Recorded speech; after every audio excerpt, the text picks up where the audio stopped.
What's going on, everybody? Hope you are having a wonderful day so far. Hope you had a nice Christmas as well.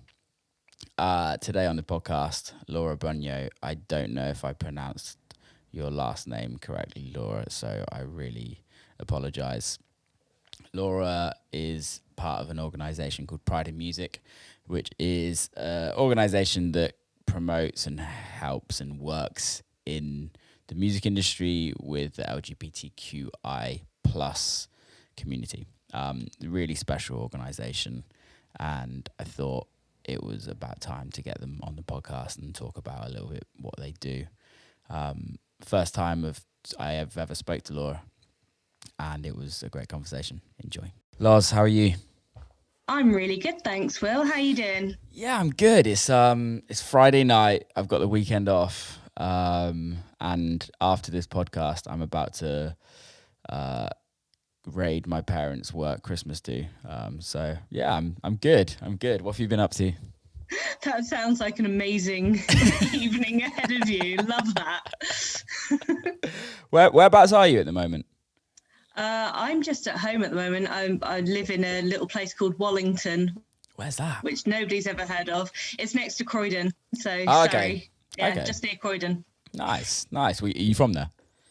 No, I'm actually from West London, born and bred. But just before the pandemic hit, I actually bought my first place. Yeah. And Wallington was where I could afford to buy. But I really like it here, actually. It's very leafy and cool, and there's loads of parks and stuff. So that's really nice. How was the first time buying feeling? That was stressful.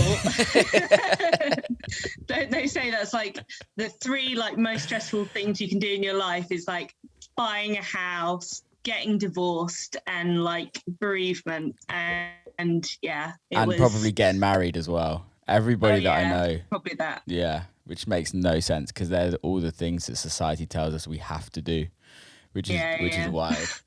The one thing about buying a house is like you're the landlord.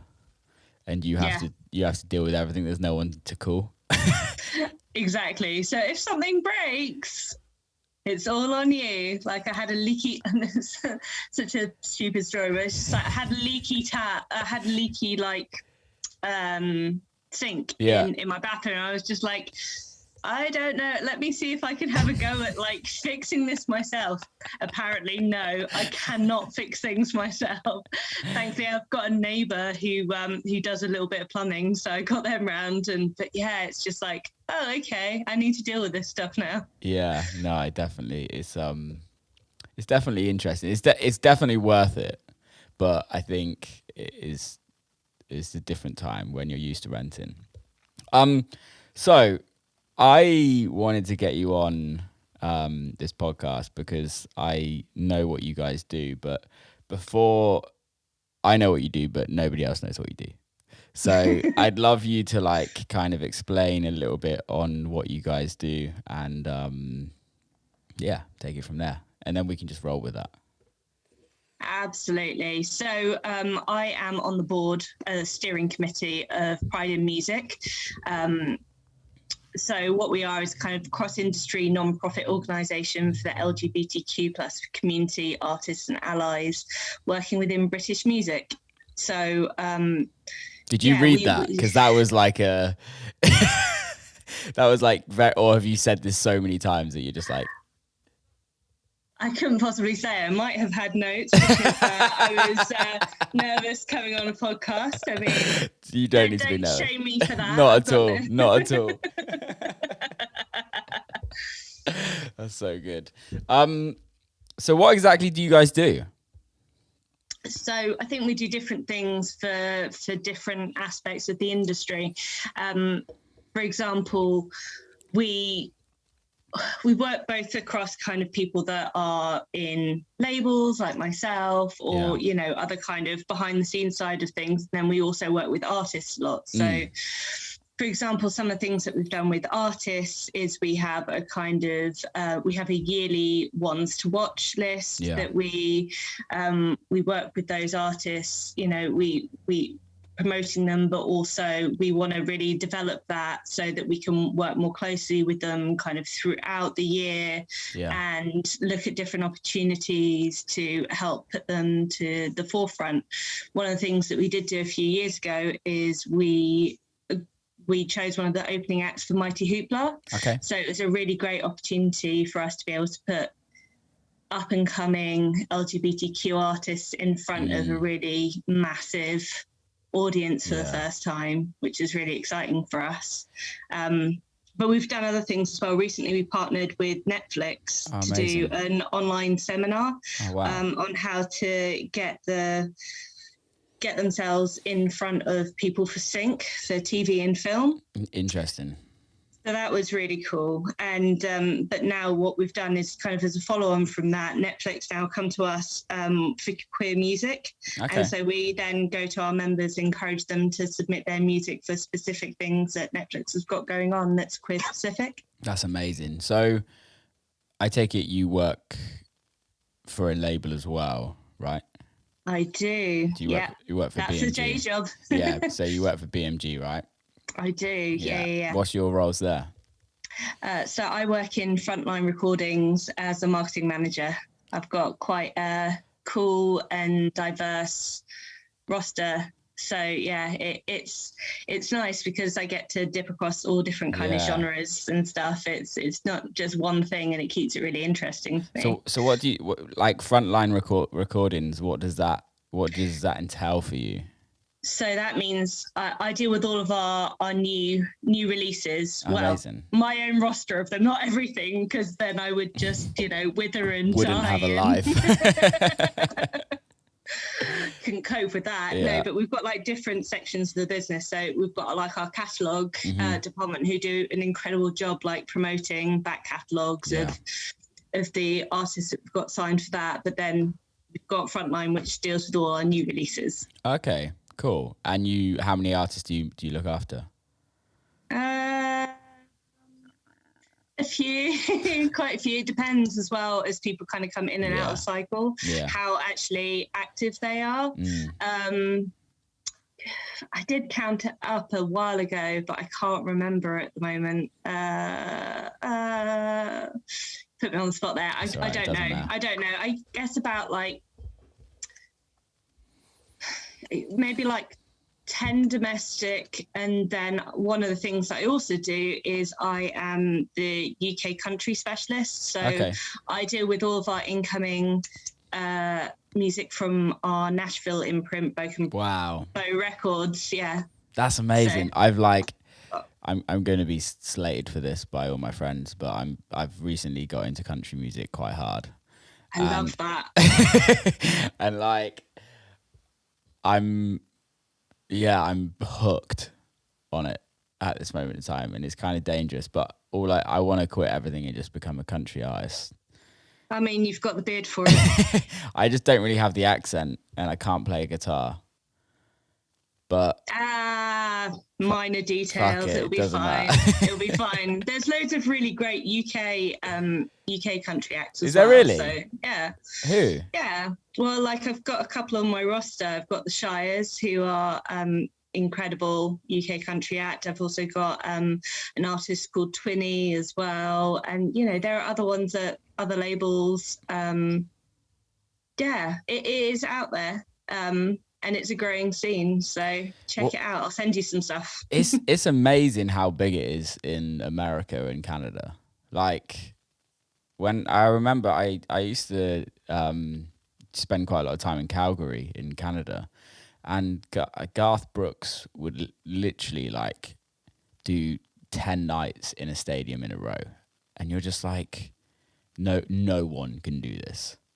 It's massive. Like, it's absolutely incredible. Like, and they've just got such a developed country music scene in America. They've got all the tools to really kind of make it happen, whereas over here it's growing, but it's not that same level. Like, it's a mainstream massive thing over there.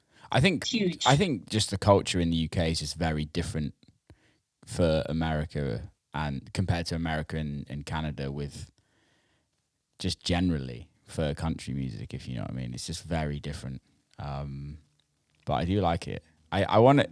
I've seen C6 Steve live, and he was great. Have you? Yeah, I saw him. Oh, I've seen him live as well at the Roundhouse. Oh, really? So good. Yeah, I bet that was amazing. I saw him at Glastonbury, it was like a Sunday afternoon, and it was sunny on the Pyramid stage, and I was like, we just sat down and watched.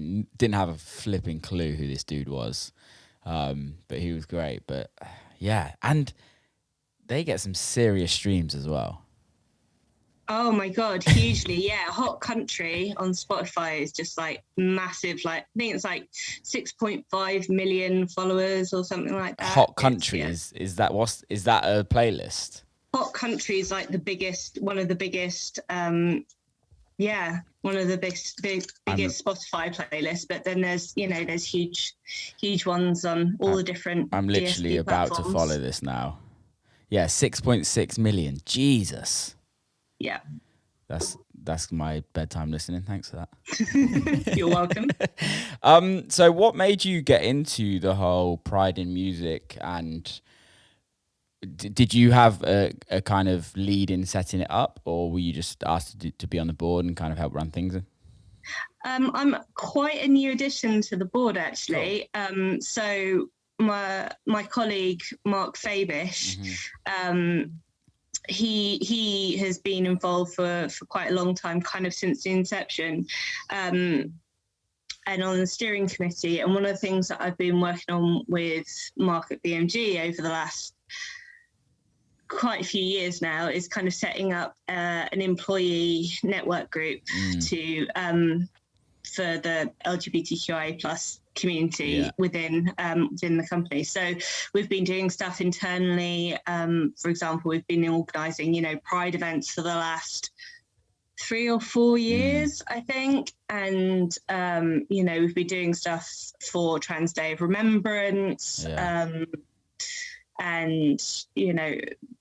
and all kinds of stuff around that, LGBT History Month in February as well. So we've been kind of working together for a long time. I was very aware of Pride in Music and the great work they were doing through Mark, and, how he's been kind of promoting it within the company. And then I think it was around our kind of Pride celebrations this year, they were looking for new board members, and Mark asked whether or not, I'd be interested in being put forward for it. And I absolutely jumped at the chance. I was just like, yeah, please. Yeah, absolutely. Would love it.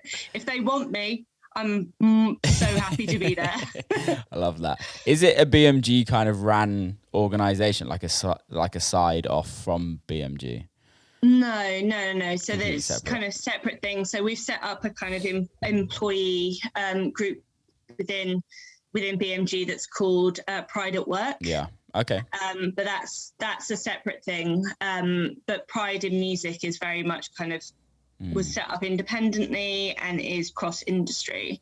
But what's been great is the Pride in Music have been fantastic at getting involved with stuff that we've been doing at BMG as well. For example, Jamie Ahi, who is one of the founders of Pride in Music, was actually recently did an incredible panel for us on kind of trans in the workplace, and that was done in conjunction with like our German office and with the kind of our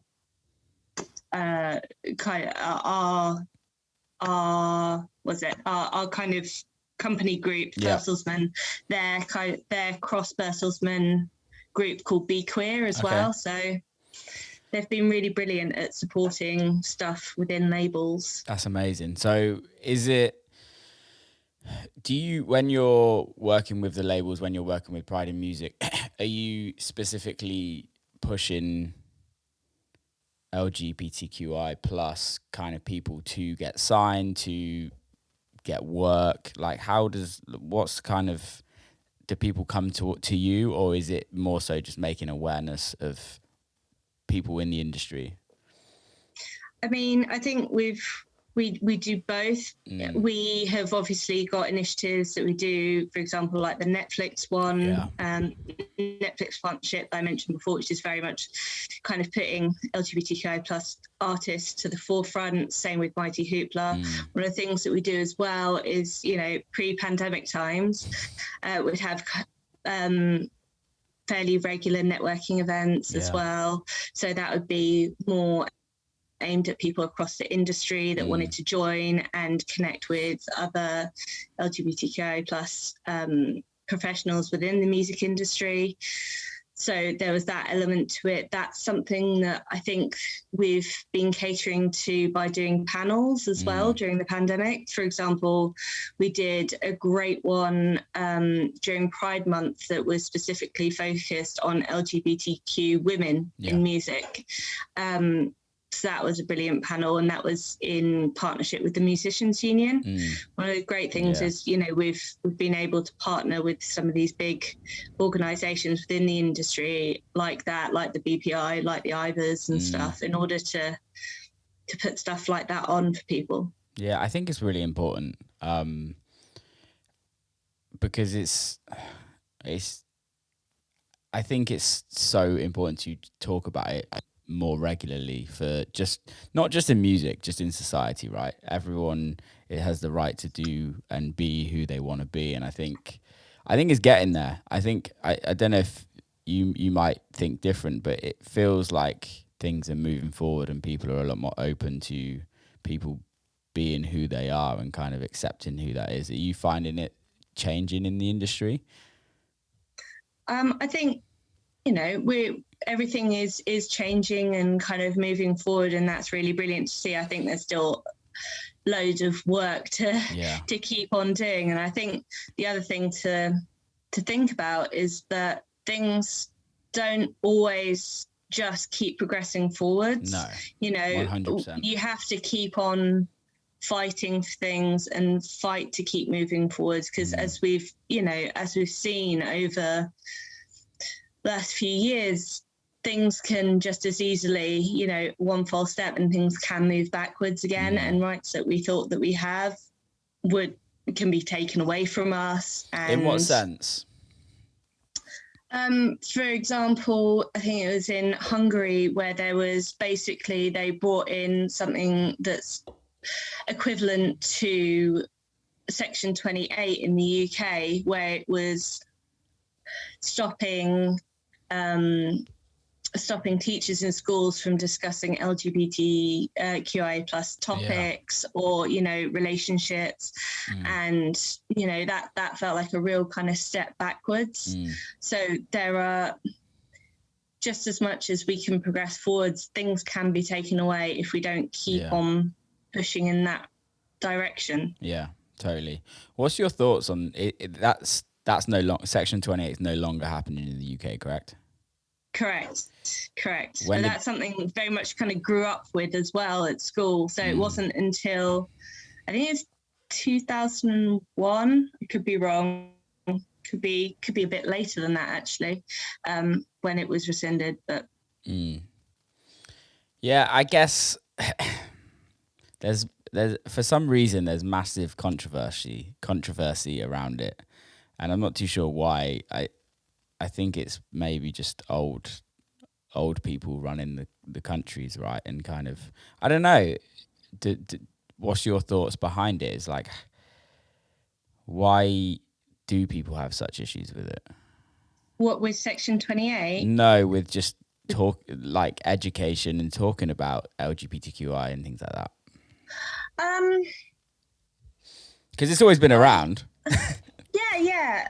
Obviously, I think the thing that people always go to is children are too young to understand, you know, talking about those kinds of things. You need to wait until they're older. But we teach children about heterosexual relationships and, you know, and the gender binary. And so you're having those conversations about emotional relationships, and the only time at which it becomes that it seems to become problematic for people is when it falls outside of heteronormativity and the gender binary. Somehow at that point they find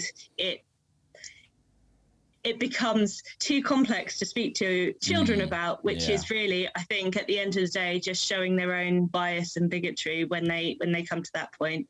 Because really there's nothing explicit or age inappropriate about discussing romantic relationships. Yeah, totally. It's you know, just because you're talking about sexuality that falls outside of heterosexuality doesn't mean that it's somehow you're going to be talking about inappropriate things. You're going to be talking about sexually explicit things. That's not what it's about. So I think people use a lot of things to kind of cover up what they really feel about things under the guise of protecting children. Yeah, no, I hear that. I think society tells us all a lot of things that aren't true, not just in this subject. It just, society tells you there's so many stereotypes, right? And I think stereotypes sometimes are right. They're stereotypes because they are true sometimes, but sometimes, or a lot of the time, they're not. And I've noticed it massively, especially in my kind of line of work, that you're seeing a lot more females on lineups, a lot more females wanting to be producing, DJing. You see a lot more LGBTQ plus. I always forget all of the words, letters. It's all good. That's what the plus is there for. It's just like forget. Plus to add it on. It's fine. Well, it was always just LGBTQ, and then there's a few more. Is there a few more letters as well that's added on? So the IA are probably the ones that people are less familiar with. Yeah, what do they mean? Sorry. I stands for intersex. Okay. And then A stands for asexual. Okay. What's intersex? Sorry, I'm like fully blind. No. I want to know. That's totally fine. Asking questions is important, and that's how all of us learn. No, so intersex. So when we talk about things, we normally talk about either gender or we talk about sex. Yeah. So we talk a lot of the time about, you know, how gender is very much a spectrum, and there are loads of different combinations and identities within that, for sure. But then what I think is talked about less is that actually biological sex is a spectrum as well. So there are people who are somewhere between that binary. Okay. And that can be on a kind of chromosomal level, and you know, there's no kind of outward signs necessarily that someone is intersex, but then it can relate to their kind of to their biology and kind of and physical attributes as well. Yeah. Okay. So and that's something that's not common? Discussed a lot. I don't have the stats in front of me in regards to how common it is, but it's certainly, I think, a lot more common than people realise. Yeah. And I've never heard of that. One of the things that's quite upsetting as well is that, you know, in a lot of cases previously, I think, you know, hopefully things are changing slightly now, but certainly there's a lot of what was deemed kind of unnecessary corrective surgeries done to intersex children that were born in order to force them into, into the gender binary, into the sexual binary. That's fucked. Yeah. That's messed up. But what I was saying is that it seems in like the electronic music scene, it's slowly getting better with more lineups with diverse or more diverse lineups, more diverse people producing and kind of being aware, but it's still very far away from being 50-50. Sure.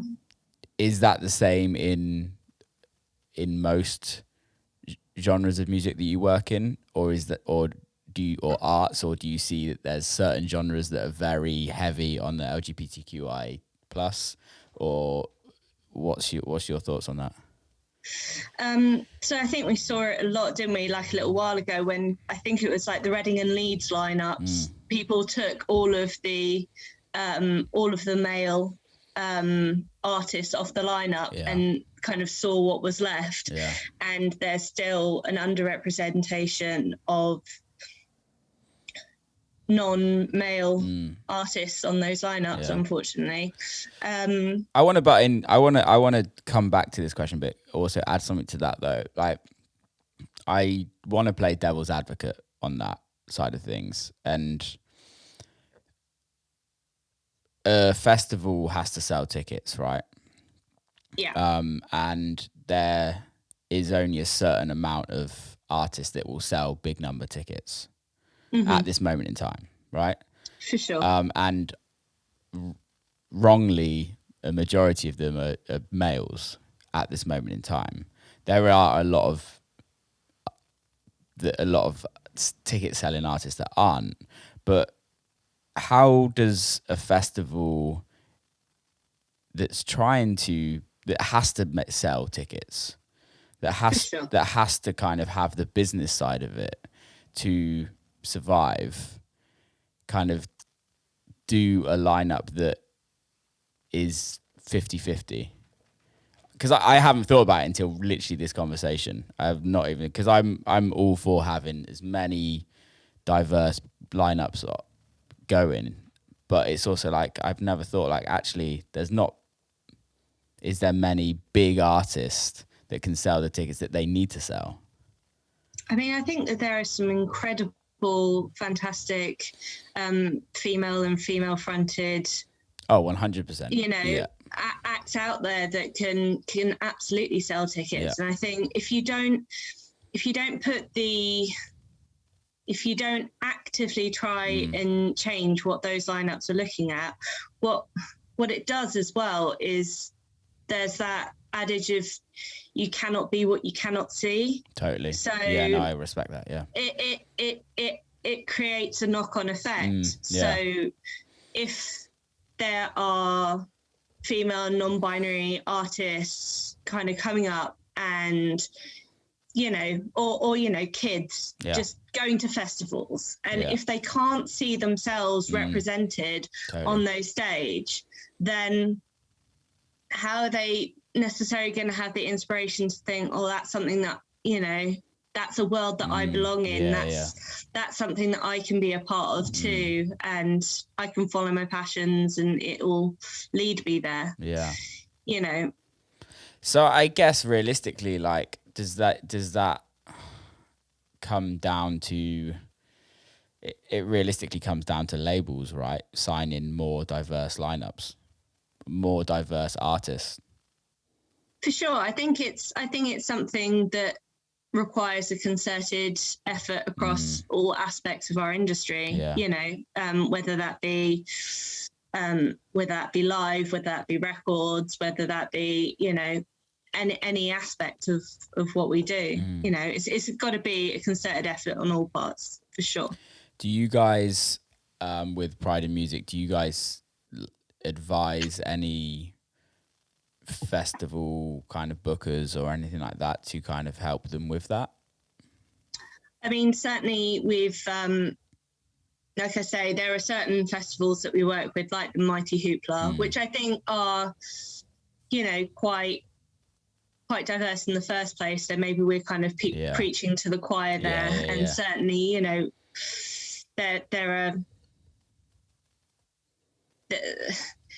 there are always going to be the kind of crowds that are receptive to that in the first place. And actually, where's the work needed elsewhere? Yeah, and I think that's my thoughts. is That's that certainly something to grow into for sure. yeah, because I think there's a lot of festivals that and clubs and everything really that the bookers aren't necessarily as knowledgeable as they should be, if you know what I mean. It's like, even for me, right? Like, when I'm kind of booking support acts for a tour, it's like I have to really dig deep in who I'm picking to that A, fits with what I want to do, B, allows me to kind of introduce new music to kind of the crowds that are coming to see me, and also that fits so it's a diverse lineup.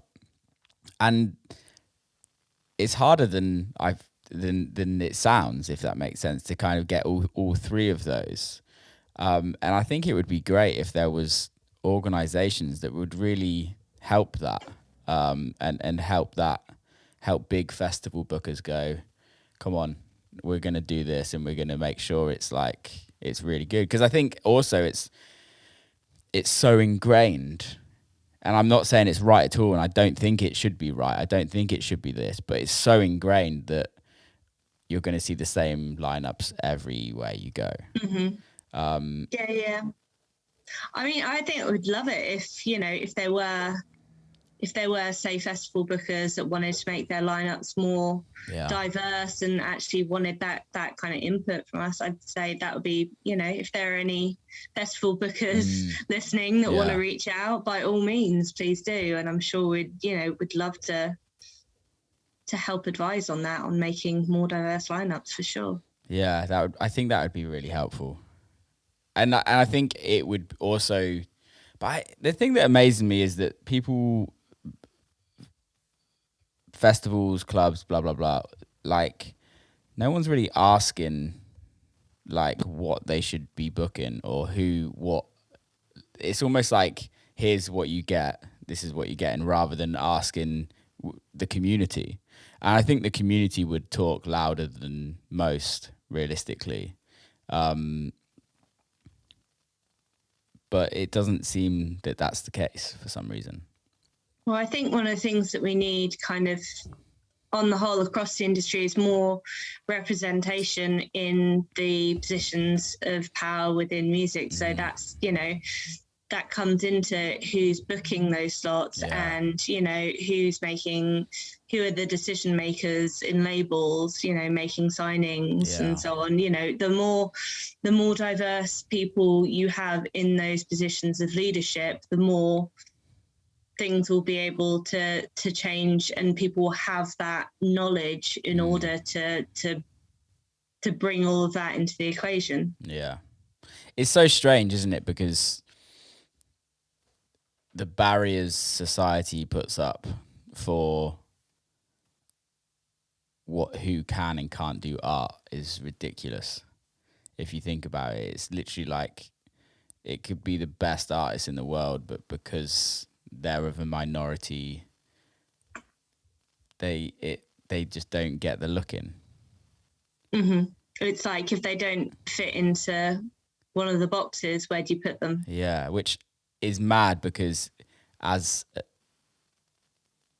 artists are supposed to not fit in any boxes. Yeah. Where do you think that started from? Where you had to fit in a box? I think it's one of those things that we do just to kind of to create a shorthand for ourselves. We create different categorizations for things. Yeah. And we build up a picture of what that categorization means to us. And right, we know how to deal with that because we know what it looks like. Yeah. But the people, I think, that are most cutting edge and most at kind of like the forefront of exploring new things are always going to be difficult to categorize. So then you have to build new categories and new paths and new ways to operate. Yeah, it's definitely it's an interesting time though, because I don't know if you agree with me on this, but during COVID and just before COVID, it seems to really start to be making a change for the better in music itself. I think that one of the things that made a big difference in my world, I think, was when Blackout Tuesday happened, and the ability to stop and have conversations with people and really dig down into some of the things that people have been dealing with and injustices that were happening in the world, and actually having a moment to think about how do we prioritize these, how do we as an industry prioritize diversity, equity and inclusion in everything that we do. How can our actions change things for the better? Yeah, I guess that's the powerful thing with social media, right? Is that you can create a movement very quickly and it can kind of go viral to a certain extent. And when the message is right, enough people jump on it and kind of push that message out. What's the plans for Pride in Music for the future? What's the big goals of the organisation? Is it a charity? Yeah. So it is. It's like a charitable organisation, so we do count as charity. So I think one of the things that we were really keen to do before the pandemic started and everything kind of got put on hold, I think we were wanting to work with kind of homeless charities as well. And homelessness is something that's very, very much prevalent within the LGBTQI plus community, I guess, because, there are instances of families or, places that people come from not necessarily being accepting of different gender identities and different sexualities and stuff. So that's certainly something that we wanted to use our power to do, and that's something that we really want to look into for the future. We'll be continuing kind of our partnerships with industry organisations and kind of trying to push those forwards as well. I think, one of the things that was which was a real shame this year, is we didn't get to go and march in Pride because London Pride was cancelled, which was such a shame. But obviously, we'll be looking to next year for that, and we'll be looking at what we can do in those areas and how we can, make that the best celebration that it can possibly be. Yeah, that's going to be a special one. I think there's going to be a lot of marches around the world that didn't happen last year that are going to definitely happen this year, which would be nice to see. Yeah, definitely. We felt like we really missed a moment for our community to kind of come together and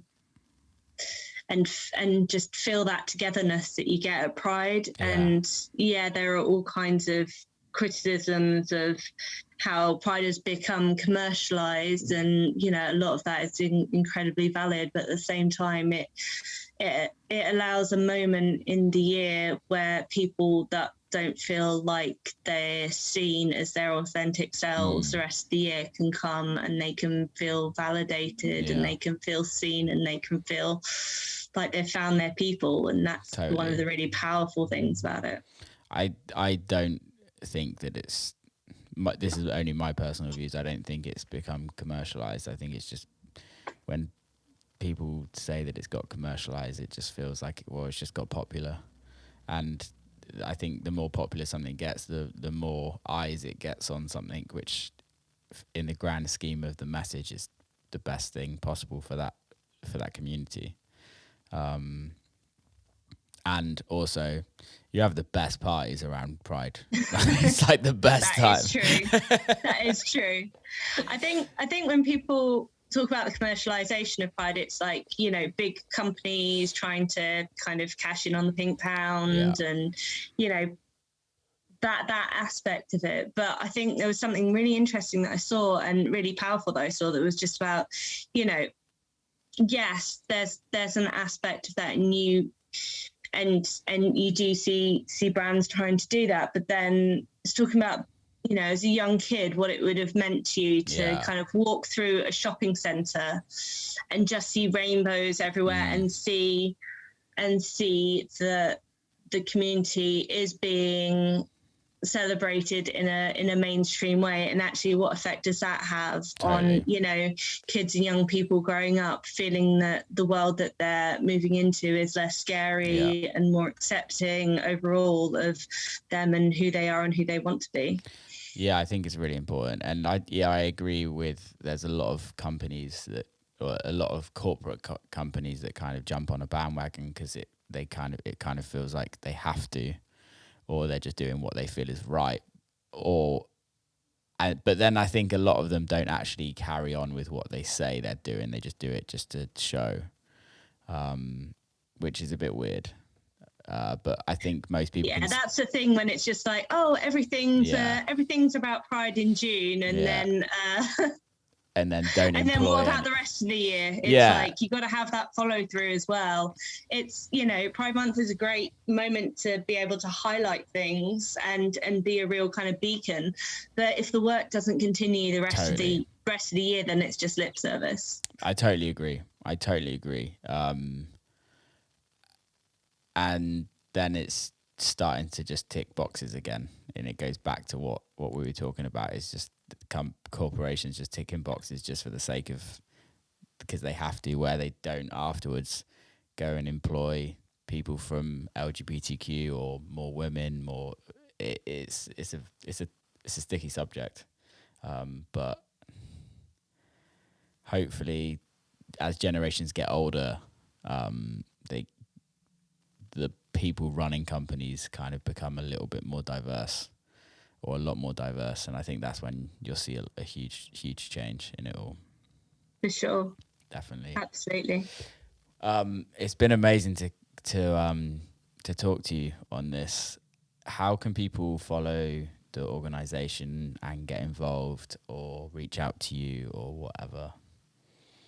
Sure. So if you go to prideinmusic.org, that's our website, and you can find all the information about the organisation on there. And it should also, just checking actually to make sure, but I'm pretty sure like all of our social media will be on there as well. But if not, you can find us on Instagram.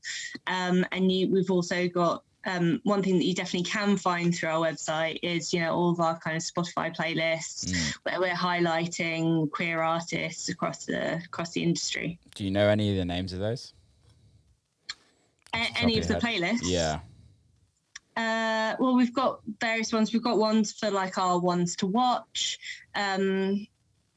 For our yearly ones to watch. We've also got ones that we do around Pride. Cool. We've also got a trans playlist, and we've got, I think, a Black Pride playlist as well. So that specifically highlights kind of Black queer artists. Amazing. So there's a good mix in there for you to dig into. Awesome. Thanks so much for coming on. This is coming out after Christmas. No, this is actually coming out. Yeah, this is coming out after Christmas. So hope you had a good Christmas. And let's hopefully catch up soon when, if you guys are doing anything big and want to promote it, you're more than welcome to come on and we can talk about it. We'd love that. Thanks so much, Loz. Keep safe. Have a great one. You too. Bye. Bye. And that's a wrap. I will put links in the descriptions, so if anybody listening wants to reach out to them or wants some help with them, then go for it. Get involved and make the most of it. Have a great week. Keep safe. See you soon.